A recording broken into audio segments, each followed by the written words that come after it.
Welcome বন্ধুরা, আমি চিংড়ি এঁচোড় কোপ্তাকারি বানাচ্ছি। এই জন্য 300 গ্রাম এঁচোড় আমি প্রেশার কুকারে সেদ্ধ করতে দিয়েছি। তার মধ্যে সামান্য নুন হলুদ দিয়ে ঢেকে আমি সেদ্ধ করে নিয়েছি। সেদ্ধ করে আমি এবার এঁচোড়টা মধ্যে সামান্য নুন আর একটু হলুদ দিয়েছি, দিয়ে এটা আমি চটকে মাখছি। মেখে আমি এটা দিয়ে কোপ্তা তৈরি করে সবজি বানাবো। এবার এর মধ্যে 2 চামচ বেসন, 2 চামচ চালের গুঁড়ো, সামান্য আদা, কাঁচা লঙ্কা, পেঁয়াজ কুচি করে দিয়ে দিয়েছি। দিয়ে এগুলো মেখে দেখুন আমি কীরকমভাবে বানাচ্ছি। আপনারা অবশ্যই এরকমভাবে ঘরে ট্রাই করবেন। এবং আমি গোল গোল করে কোপ্তার আকারে ওগুলো গড়ে নিচ্ছি।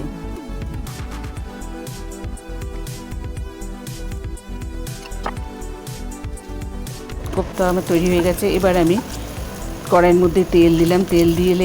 তেল দিয়ে আমি ছোট চিংড়িগুলো আমি ভালো করে ধুয়ে নুন হলুদ মাখিয়ে রেখেছিলাম, সেগুলো ভেজে তুলে দিয়েছি। এবং তেলের মধ্যে গোটা জিরে, তেজপাতা আর গোটা গরম মশলা দিয়ে দিয়েছি। দিয়ে আমি এইগুলো এঁচোড়ের কোপ্তাগুলো ভেজে তুলে নিয়েছি।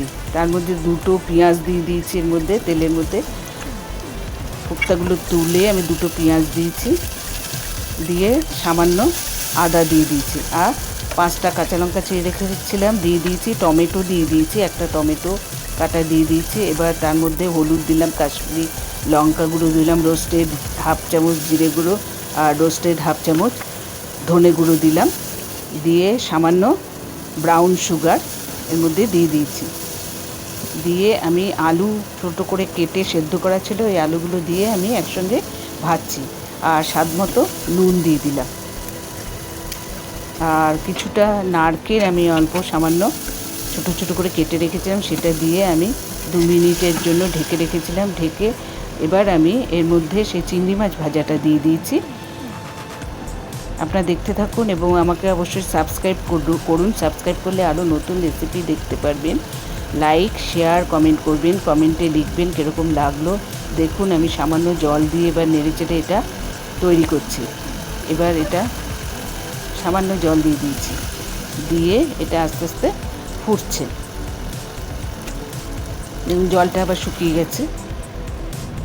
এবারে আমি এর মধ্যে গরম জল একটু বেশি করে দিয়ে দিলাম, কারণ কোপ্তাগুলো আমি যখন ছাড়বো ওটা কিছুটা জল টেনে নেয়। একটু জল বেশি করে, একটা কারি হচ্ছে তো এই জন্য একটুখানি জলটা বেশি থাকবে। এবং কোপ্তাগুলো আমি এবার দিয়ে দিয়েছি, দিয়ে 2-3 মিনিটের জন্য ঢেকে দিয়েছিলাম।